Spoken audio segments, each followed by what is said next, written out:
Go. Hi, my name is Laurie Raymond. I'm an occupational therapist at the Cawn-Krantz and Associates Center. And I'd like to introduce my esteemed colleague, Sarah Grum, who is also an OT in our practice. Hello. And welcome to the Cawn-Krantz blog. As we noted earlier, our goal is to support you as best we can during the stay-at-home time. To that end, we will be posting weekly activity ideas we hope can be helpful for your daily routines. We are finding that one area families are facing is how to keep their children regulated throughout the day. It's important to know that movement breaks can be helpful for everyone, especially young children. We have organized activities to use in a watered-down version of the Zones of Regulation program.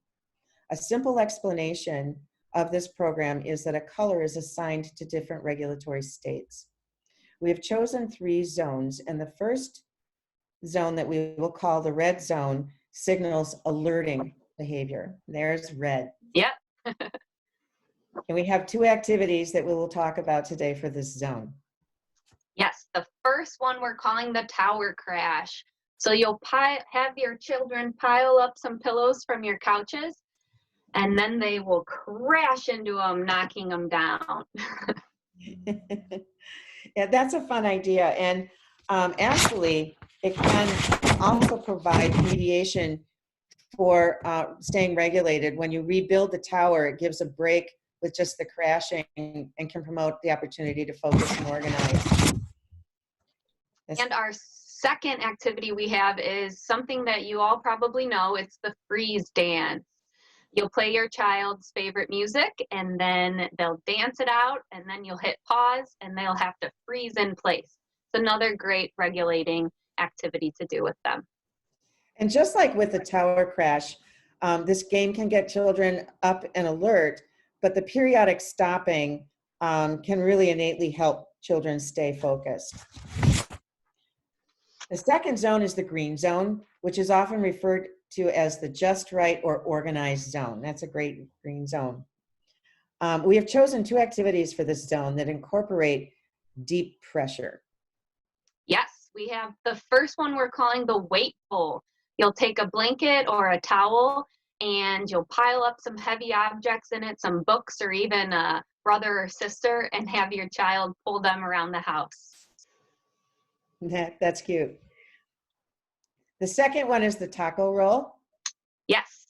So this one, you'll take a blanket, and your child can roll up in the blanket to provide some of that deep pressure to them, and they become a taco.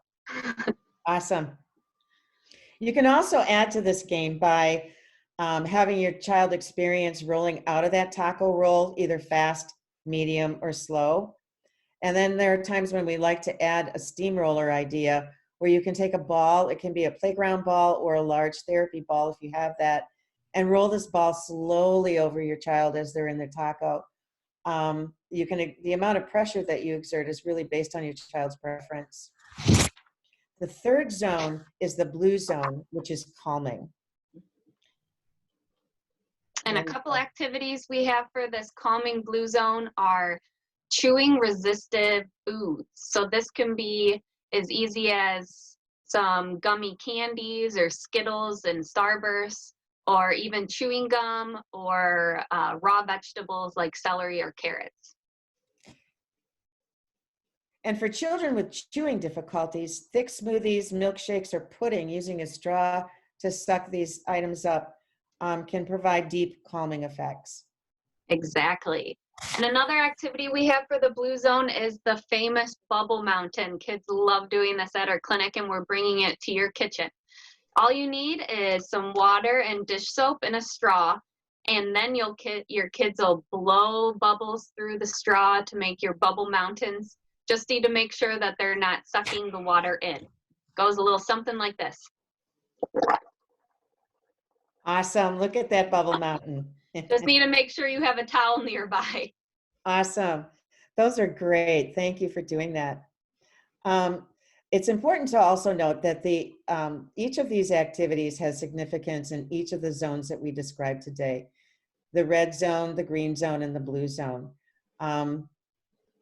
So it doesn't really matter what activities you're using. But we hope that you found these ideas helpful, and stay tuned for next week's edition.